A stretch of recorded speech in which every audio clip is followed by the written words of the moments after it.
স্বাগত ডিবিসি সংবাদে আপনাদের সাথে আছে রেদওয়ান আহমেদ। এবার জানাবো খবরের বিস্তারিত। বাতাসে বহিছে প্রেম, নয়ন লাগিল নেশা, কারাজে ডাকিল পিছে, বসন্ত এসে গেছে। শিমুল পলাশ বনের আগুন জানান দিচ্ছে ফাগুন এসে গেছে। জুলাই আগস্টের গণঅভ্যুত্থানের পর নতুন বাংলাদেশে প্রথমবারের মতো উদযাপিত হচ্ছে বসন্ত উৎসব ও ভালোবাসা দিবস। ঋতুরাজকে বরণ করে নিতে সকাল থেকেই ঢাকা বিশ্ববিদ্যালয়ের চারুকলার বকুলতলায় চলছে উৎসব। প্রকৃতিতে ফাল্গুনের হাওয়া, বাতাসে বসন্তের উন্মাদনা, আর সেই উন্মাদনায় বাসন্তী রঙের শাড়ি পরে খোপায় গাঁদা, পলাশসহ নানা রঙের ফুল গুজে তরুণীরা বেরিয়ে পড়েছেন বসন্ত বরণে। ভিড় করছেন শাহবাগ, চারুকলা চত্বর, টিএসসি, পাবলিক লাইব্রেরি, সোহরাওয়ার্দী উদ্যান, ঢাকা বিশ্ববিদ্যালয় ক্যাম্পাসে। লাল হলুদ বাসন্তী রঙের পাঞ্জাবি আর ফতুয়ায় নিজেদের সাজিয়েছেন ছেলেরা। পরিবার পরিজন নিয়েও ফাগুন হাওয়ায় মেতেছেন নগরবাসী।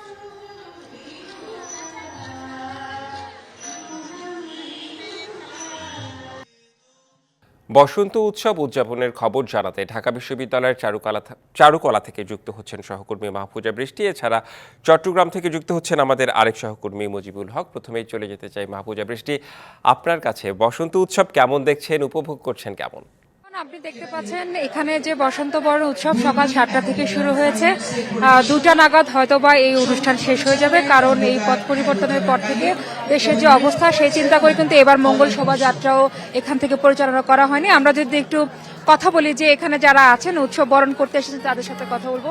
আপনার কাছে আসলে এই বসন্তটা কেমন এবং নিজের মতো করে পালন করতে পারছেন? আমার কাছে মনে হয় বসন্ত মানে চিরযৌবন, বসন্ত মানে সবসময় ভালো থাকা, হাসি খুশি আনন্দে রঙিন থাকা। তো আজকের এই বসন্ত উৎসবে এসে আমার তাই মনে হচ্ছে যে আবার প্রতিবারের মতো, প্রতি বছরের মতো আবারও আমরা উপভোগ করতে পারছি। খুবই চমৎকার লাগছে অনুষ্ঠান। ধন্যবাদ আপনাকে। আমরা আরেকজনের সাথে একটু কথা বলতে চাই, আসলে আপনি কিভাবে দেখছেন বসন্ত? বসন্ত মানে আমাদের আত্মিক একটা অনুষ্ঠান, আমাদের বাঙালিয়ানা অনুষ্ঠান, রঙের অনুষ্ঠান, নতুন যাত্রা মনে হয়। খুবই রঙিন লাগছে। এভাবেই রঙে রঙে সবার জীবন ভরে উঠুক, এই কামনা সবার জন্য। ধন্যবাদ আপনাকে। রেদওয়ান, আপনি দেখতেই পাচ্ছেন যে প্রতিটা মানুষের মনেই কিন্তু রং বিরাজ করছে। প্রত্যেকে কিন্তু এই বসন্তের রঙে রঙিন হয়ে গেছে।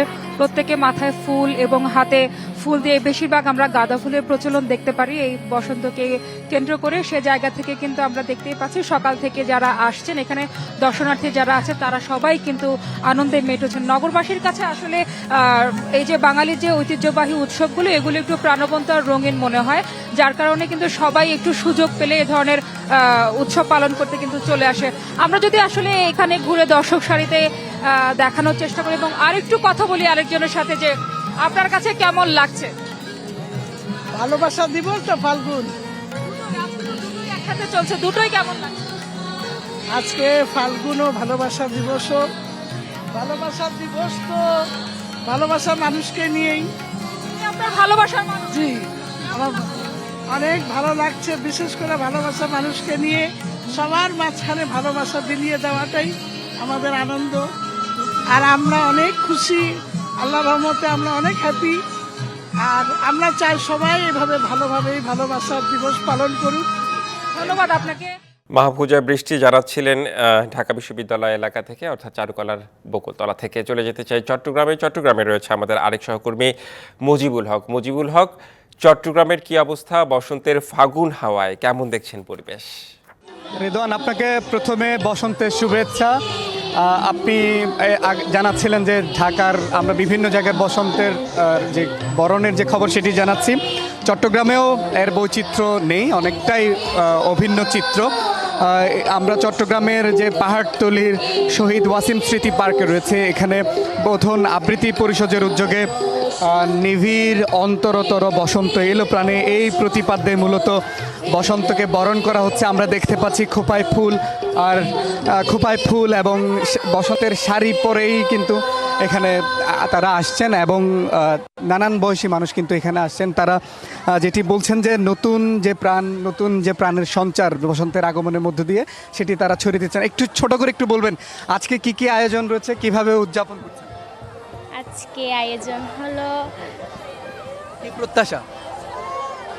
যেহেতু বাঙালির জন্য এটা হচ্ছে একটা অত্যন্ত প্রিয় একটা উৎসব, তো আমাদের হচ্ছে প্রতি বছরই এই জায়গাটাতে অনুষ্ঠান হয় আর আনন্দ লাগে যে আমরা এখানে নাচ করতে পারছি, এটাই আমাদের জন্য অনেক বড় প্রত্যাশা। আপনার কাছে একটু জানতে চাই কি কি করছেন আজকে? আজকে বসন্ত উৎসবে আমরা নাচ গানের মাধ্যমে আমরা এই দিনটাকে ফুটিয়ে তোলার চেষ্টা করতেছি। নাচ হবে, গান হবে, এটার মাধ্যমে অনুষ্ঠান এখানে করবো। রেদন, শুনছিলেন যে আমরা যেখানে আছি আমরা দেখতে পাচ্ছি যে এখানে দলীয় নৃত্য, কবিতা আবৃত্তি, দলীয় সঙ্গীত সহ বর্ণাঢ্য আয়োজনের মধ্যে দিয়ে কিন্তু বোধন আবৃত্তি সমন্বয় পরিষদ এই অনুষ্ঠানটি করছে। এটি ছাড়াও চট্টগ্রামের শিল্পকলা একাডেমি, চট্টগ্রামের সিআরবি সহ বিভিন্ন জায়গায় বিভিন্ন সংগঠনের পক্ষ থেকে বসন্তকে উদযাপন করা হচ্ছে এবং এখানে নানান বয়সী মানুষ দেখতে পাচ্ছেন খোপায় ফুল, নারীরা খোপায় ফুল দিয়ে গাঁদা, শিউলি, পলাশ সহ নানান ফুল তারা খোপায় পরেছেন, শাড়ি পরেছেন হলুদ শাড়ি, পুরুষরা হলুদ পাঞ্জাবি পরেছেন, অর্থাৎ বসন্তের যে একটা আবহনী, সেই আবহনী বার্তা তার পোশাকের মধ্যে আমরা দেখতে পাচ্ছি। তো সব মিলে তাদের প্রত্যেকের কণ্ঠে নতুন বাংলাদেশে এই যে নতুনভাবে বসন্ত বরণ এবং তারা এই যে সম্মোহনী শক্তি সেটি দিয়ে তারা বসন্তকে বরণ করতে চান, পাশাপাশি একটি বসন্তের রঙের মতো রঙিন একটা জীবন তারা প্রত্যেকে চান, সে প্রত্যাশা কিন্তু তারা এখান থেকে জানাচ্ছেন। জি, সবার জীবনই রঙিন হোক। আপনাকে অসংখ্য ধন্যবাদ মুজিবুল হক। টঙ্গীর তুরাগ তীরে চলছে বিশ্ব ইজতেমার দ্বিতীয় পর্ব। ফজরের নামাজের পর থেকে বয়ান করছেন মাওলানা আব্দুস সাত্তার। তাৎক্ষণিকভাবে ওই বয়ান বাংলায় তর্জমা করছেন মুফতি আজিমউদ্দিন। দ্বিতীয় পর্বে ইজতেমায় অংশ নিয়েছেন নিজামুদ্দিন মারকাজ অর্থাৎ মাওলানা সাতপন্থীরা। সকাল 10টা থেকে শুরু হয় তালিমি বয়ান। আজ ফজরের নামাজের পর ইজতেমার আনুষ্ঠানিকতা শুরুর কথা থাকলেও মানুষের উপস্থিতির কারণে বুধবার সন্ধ্যার পর শুরু হয়ে যায় ইজতেমা। এবার 70-এর অধিক দেশ থেকে প্রায় 3000-এরও বেশি অতিথি এসেছে। সারা দেশে যথাযোগ্য ধর্মীয় মর্যাদায় আজ দিবাগত রাতে পালিত হবে পবিত্র শবে বরাত। হিজরি সালের শাবান মাসের 14 তারিখ দিবাগত রাত্রি মুসলমানরা শবে বরাত বা সৌভাগ্যের রজনী হিসেবে পালন করে থাকেন। রাত্রি লাইলাতুল বরাত নামেও পরিচিত। পবিত্র শবে বরাত উপলক্ষে প্রধান উপদেষ্টা ডক্টর মোহাম্মদ ইউনুস বাণী দিয়েছেন। এই উপলক্ষে কাল শনিবার সরকারি ছুটি থাকবে। এই রাতে বাসাবাড়ি ছাড়া মসজিদগুলোতে নফল নামাজ, পবিত্র কোরআন তেলাওয়াত ও ওয়াজ মাহফিল অনুষ্ঠিত হবে।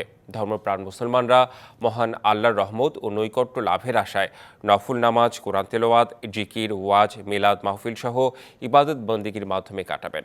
মুসলিম উম্মার সুখ, শান্তি ও সমৃদ্ধি কামনা করে বিশেষ মোনাজাত করবেন মুসলমানরা। যুদ্ধবন্ধে রাশিয়ার সাথে শান্তি আলোচনার আগে ইউক্রেনের সাথে যুক্তরাষ্ট্রের যৌথ পরিকল্পনা করা উচিত বলে মন্তব্য করেছেন প্রেসিডেন্ট ভলোদিমির জেলেনস্কি। বৃহস্পতিবার ইউক্রেনে সাংবাদিকদের একথা বলেন তিনি।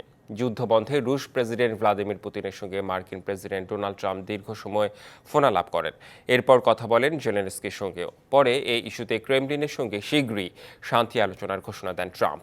এতেই চটেছেন জেলেনস্কি। বৃহস্পতিবার সাংবাদিকদের প্রশ্নের জবাবে তিনি বলেন, দুদেশের লড়াই অবসানে পুতিনের সাথে ট্রাম্পের আগে কথা বলা ঠিক হয়নি।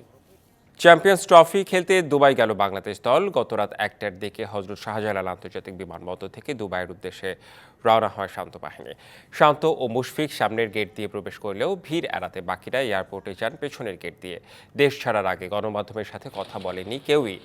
চ্যাম্পিয়ন্স ট্রফিতে টাইগারদের মিশন শুরু 20 ফেব্রুয়ারি। প্রতিপক্ষ ভারত। শক্তির বিচারে পিছিয়ে থাকলেও ভালো কিছুর প্রত্যাশা শান্ত বাহিনীর। ভারতের বিপক্ষে ম্যাচ শেষে দুবাই থেকে পাকিস্তান যাবে টাইগাররা। রাওয়ালপিন্ডিতে গ্রুপ পর্বের বাকি 2 ম্যাচ বাংলাদেশের। দলের বাইরে থাকা 2 পেসার হাসান মাহমুদ ও খালেদ দুবাইয়ে দলের সাথে যোগ দেবেন শনিবার। জানা গেছে অনুশীলনে পেসার বাড়াতে তাদের নেওয়া হচ্ছে দলের সাথে। সংবাদে ছিল এখনকার মতো। ডিবিসি নিউজের সংবাদগুলো পড়তে ভিজিট করুন dbcnews.tv আর ভিজিট করুন ডিবিসি নিউজের ফেসবুক পেজ এবং ইউটিউব চ্যানেল। সঙ্গেই থাকুন।